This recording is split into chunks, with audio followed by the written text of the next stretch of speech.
कुरान की सूरह अन-निसा में मेल मिलाप, अमन और एकता की चर्चा बहुत की गई। पैगंबर मोहम्मद साहब ने भी इस्लाम में अमन को सबसे बेहतर और सबसे बड़ी भलाई का दर्जा दिया। कुरान में ईश्वर के जो नाम बताए गए हैं उनमें से एक नाम अस्सलाम है, जिसका मतलब है अमन और सुरक्षा। पैगंबर साहब भी स्वयं कहते रहे हैं कि ईश्वर स्वयं अमन है, अल्लाह का रास्ता अमन का रास्ता है और जन्नत कोई बाहर की जगह नहीं है, बल्कि इंसानों के रहने की सबसे आदर्श आइडियल जगह है। सदियों से जम्मू कश्मीर की पहचान भी यही रही है दारुसलाम की, लेकिन कुछ लोगों ने इस दारुसलाम को तबाह करने का काम किया। एक बात तो स्पष्ट है कि आतंकी मुल्क पाकिस्तान दहशतगर्दों को लंबे समय से भेज रहा है और हमारे यहाँ भी कुछ गिने चुने ऐसे लोग हैं जो डायरेक्टली या इनडायरेक्टली ऐसे तत्वों की मदद करते हैं। ये एक सच्चाई है जिसे स्वीकार करना चाहिए। बात शुरू करने के पहले पहलगाम में दहशतगर्दों की गोली से शहीद हुए 26 नागरिकों को पहले श्रद्धांजलि अर्पित करना चाहूँगा और ये भी कहना चाहूँगा कि पूरा जम्मू कश्मीर दहशतगर्दी के खिलाफ एकजुट होकर पूरी एकता पूरी ताकत से खड़ा हुआ था और मुझे लगता है कि आज भी है। 22 अप्रैल को दहशतगर्दों ने भारत की रूह को लहूलुहान किया था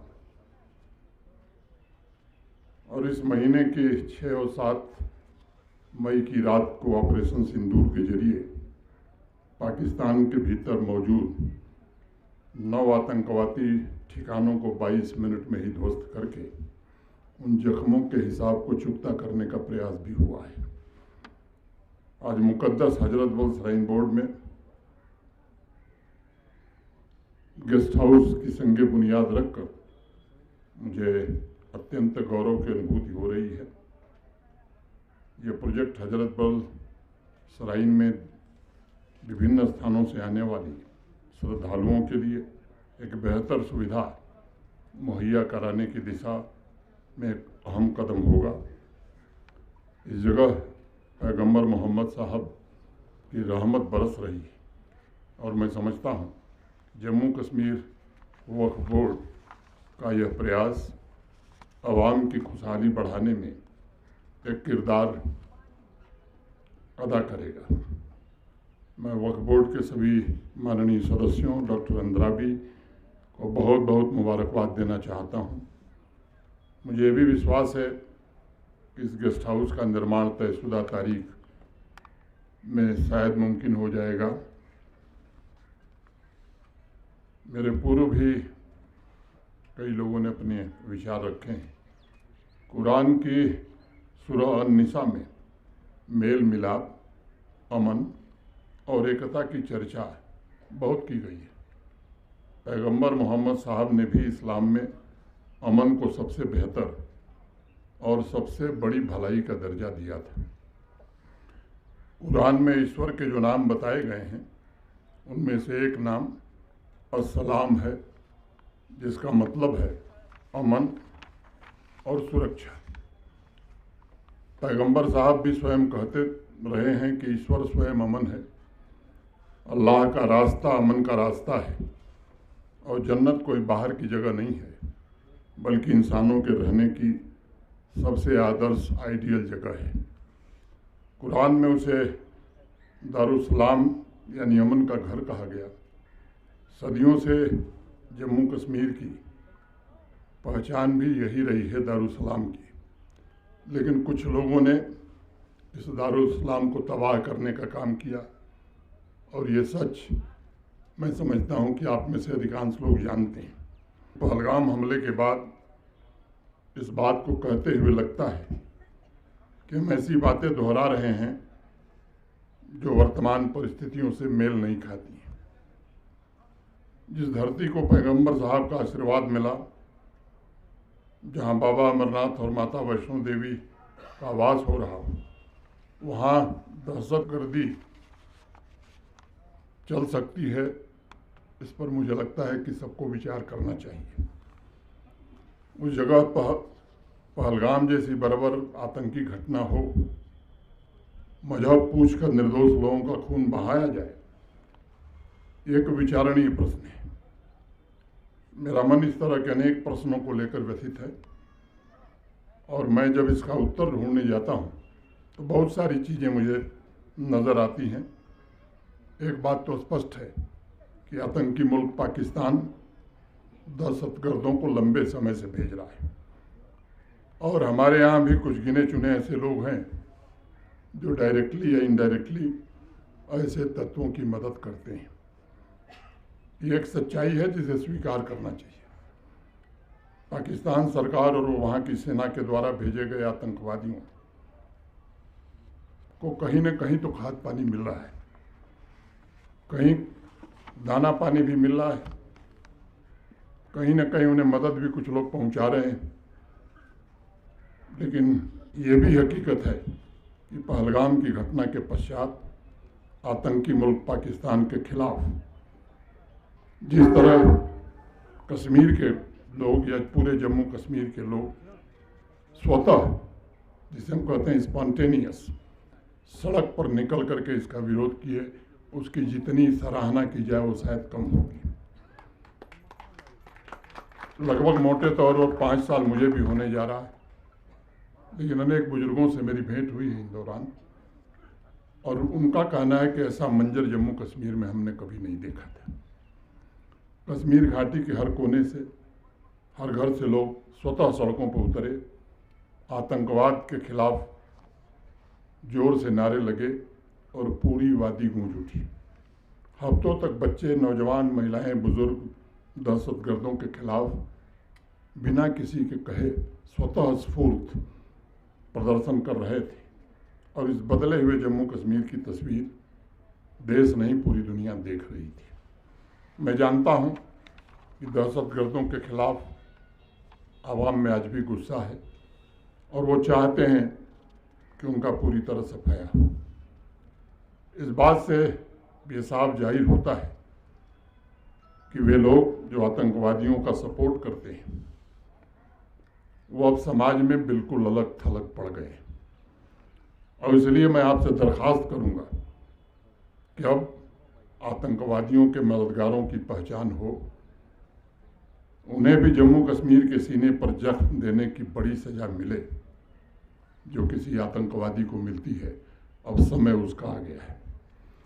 आज मैं आवाम के बड़े बुजुर्गों से और विशेष रूप से स्कॉलर से ये निवेदन करना चाहूँगा कि जिस तरह आपने मिलकर आतंकी मुल्क पाकिस्तान को कश्मीर की सड़कों पर बेनकाब किया है, उसी तरह पाकिस्तानी दहशतगर्दों के मददगारों को भी बेनकाब करने के लिए आगे आवें। आवाम की अमन और तरक्की इसी से सुनिश्चित होगी। मैं समझता हूं कि जो पुरानी पीढ़ी है वो आतंकी मुल्क पाकिस्तान की करतूतों से भली भांति परिचित है। जब कोई मुल्क आज़ाद होता है, किसी मुल्क से अलग होता है, अपना नया आसियाँ बनाता है, तो सबसे पहले वो चाहता है अपने आसिये को सजाना। लेकिन सोचिए 1947 में क्या हुआ था। आज़ादी अभी मिली थी भारत को, पाकिस्तान को। नया आसियाना मिलते ही अपने अवाम की भलाई, उसकी तरक्की और ख्वाहिशों को छोड़कर 3 महीने के अंदर जम्मू कश्मीर पर कबायलियों के नाम पर आक्रमण उसी दिन से शुरू हो गया। इससे मैं समझता हूं कि उसके चरित्र, कैरेक्टर को समझा जा सकता है। स्टेट पॉलिसी के तहत आतंकवादियों को पालना, आतंकवाद को प्रश्रय देना और हजारों निर्दोष नागरिकों का खून बहाना, मैं समझता हूं कि ये वहाँ की स्टेट पॉलिसी बन गई है। वहाँ की आवाम रोटी के लिए तरस रही है, बुनियादी नागरिक सुविधाओं के लिए तरस रही है, दुनिया भर घूम करके भीख का कटोरा मांग रही है। भीख मांगने के बाद भी आवाम का पेट नहीं भर रहा है, बल्कि आतंकवादियों को आर्थिक सहायता पहुंचाई जा रही है और जम्मू कश्मीर में आतंकवादी भेजने के लिए प्रयास किए जाते हैं। मैं अर्ज करूंगा आपसे कि ऐसे मुल्क के आतंकवादियों से जुड़े जो तत्व अवाम में छिपे हैं, अब वक्त आ गया है कि उन्हें पूरी तरह से समाप्त किया जाए। और अगर वास्तव में अस्थायी शांति आप चाहते हैं तो इसके लिए आपको आगे आना ही होगा। और इसीलिए मैं कहूँगा, कई लोगों ने शेर पढ़े, मैं भी एक आध पढ़ता हूँ, मेरे साथ तुम भी दुआ करो यूं किसी के हक में बुरा न हो। मेरे साथ तुम भी दुआ करो यूं किसी के हक में बुरा न हो। कहीं और हो न ये हादसा, कोई रास्ते में जुदा न हो। वो विशाल हो कि फिराक हो, तेरी आग महकेगी एक दिन। वो गुलाब बन के खिलेगा क्या, जो चिराग बन के जला न हो। मित्रों, पहलगांव हमले के जवाब में ऑपरेशन सिंदूर के दौरान भारत के वीर सैनिकों ने पाकिस्तान के अंदर घुसकर जो नसीहत दी है, मुझे लगता है ये सबक उसे याद रहेगा। हमारी आर्म्ड फोर्सेस के वीर जवानों ने पहले ही सरकार ने भी तय किया था और सेना ने भी तय किया था कि हमें केवल आतंकवादी ठिकानों को ही ध्वस्त करना है, और एक रेड लाइन खींच दी थी। लेकिन आतंकवादियों और आतंकवादी कैंपों पर हमले को पाकिस्तान ने अपने ऊपर हमला मान लिया और 1:30 बजे रात से जिस तरह से बमबारी और गोलीबारी शुरू किया उसने, निर्दोष नागरिकों को निशाना बना गया। उरी हो, तंगधार हो, केरन हो, पुंछ हो, रजौरी हो, जम्मू का इलाका हो, अनेक लोगों ने अपनी जान गंवाई है। मैं उन सबको श्रद्धांजलि देता हूँ। भारत सरकार और जम्मू कश्मीर प्रशासन उन परिवारों के साथ पूरी शिद्दत से खड़ा है। एक फैसला लिया गया है कि जिन्होंने अपने परिजन खोए हैं, उन परिवारों के एक सदस्य को जम्मू कश्मीर में सरकारी नौकरी दी जाएगी। जो आर्थिक सहायता अनुमन्य थी वो पूरी तरह से पहुंचा दी गई है। रिलीफ का काम भी तेजी से चल रहा है। नई परिस्थितियों में ज़्यादा मात्रा में बंकर बनाने और जिनका ज़्यादा नुकसान हुआ है उनके रिहेबिलिटेशन के लिए प्रशासन सन्नद्ध है, तैयारी कर रहा है। आगे आने वाले दिनों में उसे भी पूरा किया जाएगा। लेकिन अब भारत ने भी कुछ सीमाएं तय कर दी हैं। किसी भी आतंकी घटना को भारत अब एक्ट ऑफ वार ही मानेगा और पाकिस्तान को फिर से उसकी कड़ी से कड़ी सजा जरूर दी जाएगी। आप जानते हैं कि विश्व की प्राचीन सभ्यता भारतवर्ष हजारों वर्षों से शांति का पक्षधर रहा है। कभी हमने किसी देश पर आक्रमण नहीं किया। हमने तो पूरी दुनिया को वसुधैव कुटुंबकम, पूरा विश्व एक परिवार है, ये हमारी परंपरा ही, हमारा संदेश है। जम्मू कश्मीर की धरती इस बात की साक्षी रही है कि भारतवर्ष में दुनिया के सभी धर्म, पंथ, मजहब, इनको समान रूप से फलने फूलने का अवसर मिला है। आप सबने देखा है कैसे मुश्किल भरे 30 साल गुजरे। आदरणीय प्रधानमंत्री जी की कोशिशों और नतीजों के कारण जम्मू कश्मीर तरक्की के रास्ते पर चल पड़ा था। सामान्य नागरिक को उसका हक मिलने लगा था। हमारे नौजवान कामयाबी के नए मानदंड स्थापित कर रहे थे, झंडे बुलंद कर रहे थे। पहलगांव की घटना से पहले यहाँ की सड़कें, यहाँ की वादियाँ टूरिस्टों से गुलजार रहा करती थी। पिछले 5 वर्षों में ये प्रयत्न हुआ था कि आवाम के लिए एक बेहतर मुस्तकबिल तैयार किया जाए। हमें मिलकर उस मिशन को आगे बढ़ाना है। आज मैं आपके सामने 2 बातें कहना चाहूँगा। पहला, और इस पर आप विचार करिए और केवल विचार मत करिए, मुझे लगता है कि यही इसका समाधान है। हमें आवाम को दहशतगर्दों से जुड़े तत्वों से मुक्त कराना ही होगा।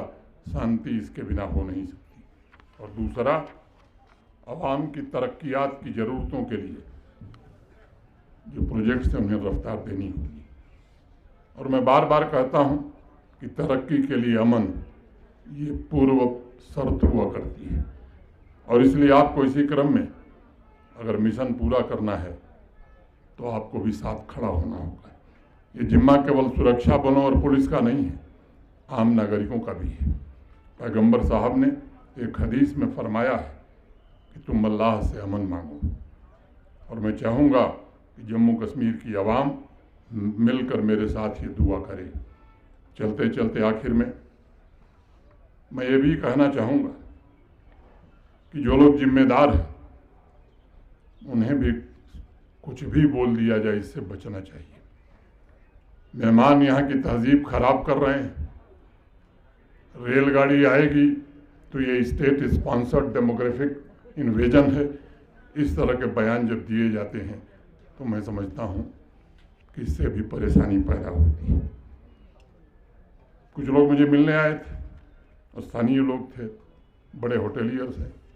मैंने उनसे भी कहा कि ऊपर वाला देखता रहता है, जब 10,000 के कमरे 50,000 में बेचे जाएंगे तो वो भी कितने दिन बर्दाश्त करेगा।